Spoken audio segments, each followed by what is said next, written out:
Habis itu gue dibangunin sama nyokap gue bilang kan, pokoknya jadi kayak apa ya, kasat Ya, kasat terbesit mata, gitu lah. terbesit gitu. Nah terus nyokap gue bangunin gue, terus nyokap gue bilang, orang yang Ade ceritain tadi ada di samping Ade, kata nyokap gue gitu. Channel kami Anak Mama, dan kali ini gue mendapat undangan dari teman anak mama yang doi ini jadi message lah lewat Instagram, menceritakan secara singkat cerita pengalaman horornya, pengalaman pribadinya. Jadi tak kenal maka tak sayang. Perkenalan dulu, namanya siapa? Oke. Nama gue Adinda Kusnadi, gue tinggal di Bekasi. Udah ya? Oke, jadi namanya ada Adinda. Panggilnya siapa? Dinda Kus? Dinda aja. Dinda, jadi Dinda ini langsung cerita aja kali ya? Boleh? Boleh.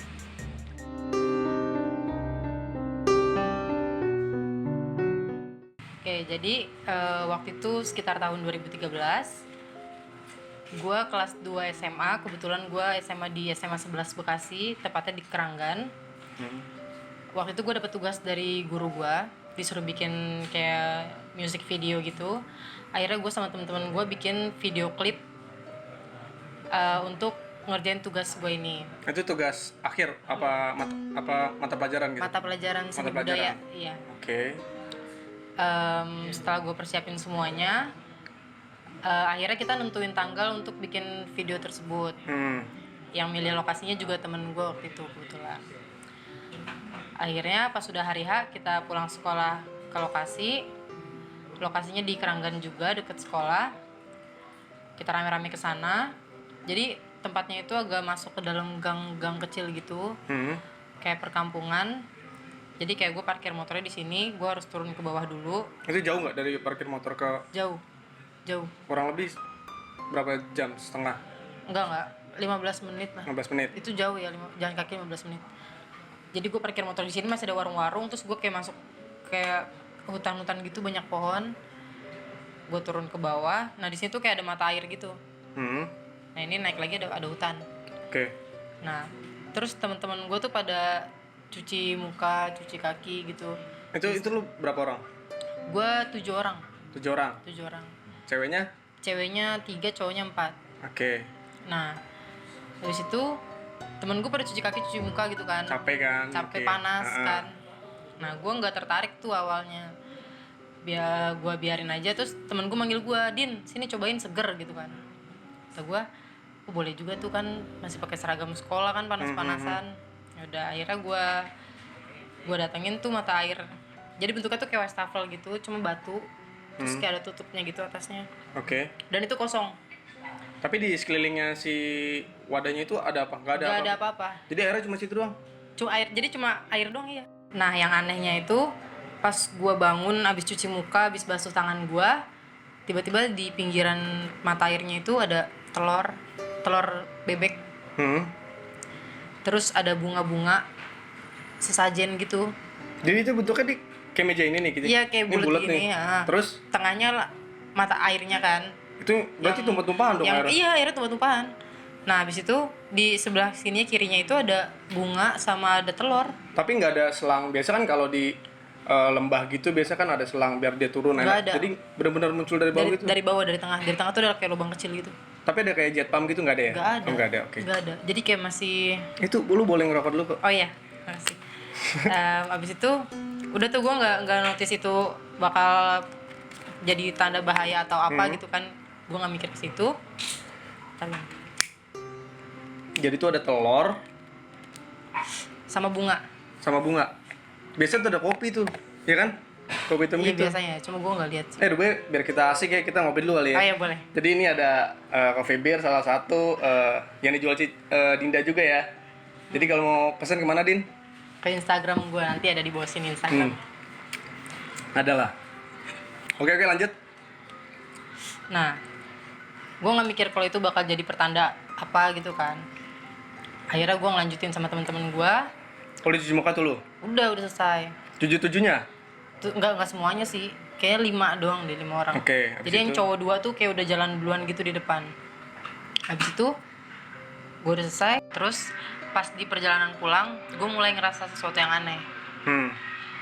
Jadi pundak kanan gue ini kayak berat gitu. Aneh aja gitu, yang kiri enggak.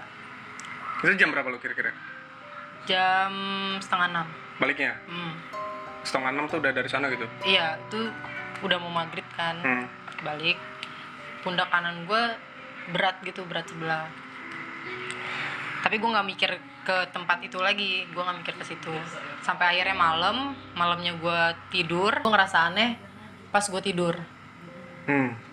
Gue dimimpiin. Nah, terus di mimpi itu gue kayak aneh nih di sini. Gue ngeliat diri gue sendiri, tapi di belakang gue kayak ada cowok diri, gede, tinggi, hitam, mukanya gak kelihatan. Nah, terus di mimpi itu juga gue di tempat lain, tapi di belakang gue tetap ada orang itu. Oh, jadi lu kayak menclok-menclok gitu, kadang di taman, kadang di taman, kadang di tempat yang lain tapi beberapa si tempat. orang itu selalu ada tuh? Ada di belakang gue. Oke. Nah, akhirnya gue kebangun nih, gue resah gitu kan. Gue kebangun, gue ke nyokap gue. Gue bangunin nyokap gue bilang, "Bu, aku mimpi nggak enak gini-gini." "Oh ya udah, sini tidur sama ibu." Ya udah, gue tidur sama nyokap gue. Terus nyokap gue belum tidur, gue udah tidur nih. Nyokap gue ngeliat ada cowok di samping gue. Oh, serius lu? Iya, itu real, bukan mimpi nyokap gue, bukan. Masa sih? Iya, kayak gitu. Enggak, bisa gimana nih? Lu tidur nih? Gue tidur nih. Ranjang nih? Sebelah gue nyokap gue belum tidur. Oke. Nyokap gue ngeliat ke gue, di belakang gue tuh ada cowok tinggi, hitam. Padahal udah di pinggir kasur? Iya. Jadi itu orang sosok hitam ini nih ada di samping gue. Kayak gitu. Tapi nyokap lu gak mimpi? Nyokap gue gak mimpi. Habis itu lu dibangunin? Habis itu gue dibangunin sama nyokap gue bilang kan, pokoknya jadi kayak apa ya, kasat ya, terbesit gitu lah. Terbesit gitu. Nah, terus nyokap gue bangunin gue. Terus nyokap gue bilang, "Orang yang Ade ceritain tadi ada di samping Ade," kata nyokap gue gitu. Yaudah tuh, akhirnya gue doa bareng sama nyokap gue. Terus kita tidur. Besokannya gue sekolah, gue tanya ke teman-teman gue, ternyata 5 orang yang cuci muka di situ, mereka ngalamin apa yang gue alamin juga. Serius. Tapi bentukannya sama wujudnya? Pokoknya cowok hitam gede. Jadi pada dimimpiin juga, terus mereka kayak ngerasa berat juga di sininya, di pundaknya. Serem banget itu. Iya, makanya. Gue penasaran sih sama nyokap lu sebenarnya sih, kayak tuh gimana gitu, maksudnya anaknya lagi tidur gitu kan, terus belakangnya ada orang hitam gitu. Tapi nyokap lu nggak teriak apa? Emang berani maksudnya nyokap lu? Nyokap gue emang berani. Dia cuma bangunin gue doang, terus bilang kayak, "Ibu ngeliat apa yang ada di mimpi kamu," kayak gitu. Tapi lu tidur lagi tuh? Gue tidur lagi, gue doa dulu terus tidur lagi. Oke, jadi besoknya lu ke sekolah, terus lu tanya 5 orang yang cuci muka juga di tempat itu. 5-5-nya sama? Sama. Tapi di mimpi doang? Di mimpi doang. Nggak ada orang tua mereka yang lihat atau ada. Keluarganya yang ngeliat? Nggak ada? Nggak ada. Jadi yang ngeliat tuh nyokap gue doang.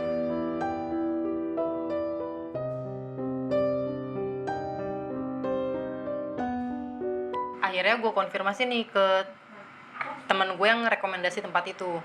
Itu masih dalam satu kelompok lo yang 7 orang itu? Masih. Oke. Dan orang yang rekomendasi tempat ini, dia nggak cuci muka, nggak basuh tangannya, jadi dia nggak ngerasa. Apa karena dia udah tahu kali? Itu gue nggak, kurang tahu deh, mungkin. Nggak, tapi lu nggak tanya ke dia gitu? Nah, ini kan gue lagi tanya nih. Oh iya. Abis itu gue tanya kan, gue ngalamin gini-gini, gue bilangin dulu, gue ceritain gue ngalamin gini-gini itu tempat gimana sih emang. Terus akhirnya dia baru bilang, "Aduh, sorry banget nih, gue lupa ngasih tahu lu buat biar gak aneh-aneh gitu di situ, karena emang itu tempat udah terkenal buat orang pesugihan. Jadi kayak yang kalau orang jualan biar laku, yang ya pokoknya buat tempat pesugihan gitu." Oke, terus abis itu lu cerita lagi nih ke teman-teman yang tadi rekomendasi itu kan? Abis itu udah berhenti sampai situ? Enggak. Temen gue yang ngerekomendasiin tempat ini bilang ke gue, ini udah beberapa hari setelah gue cerita ya. Beberapa hari setelah gue ceritain, dia nyari-nyari informasi juga ke orang-orang daerah rumahnya lah. Katanya kalau untuk ngilangin sosok hitam itu gue harus balik lagi ke tempat itu lagi, dan gue nggak mau. Berarti masih ada dong ini. Gue nggak tahu masih ada apa enggaknya, gue nggak tahu. Cuma gue nggak pernah datang ke tempat itu lagi karena gimana sih, lu baru sekali datang terus lu ngalamin itu dan lu harus balik lagi ke situ. Gue nggak mau. Tapi 4 temen lu juga sama melakukan hal yang sama seperti Mereka lu? juga nggak ada yang kesana. Ngumpul dong, jadi ada 5 dong itu yang hitam. Gue nggak tahu.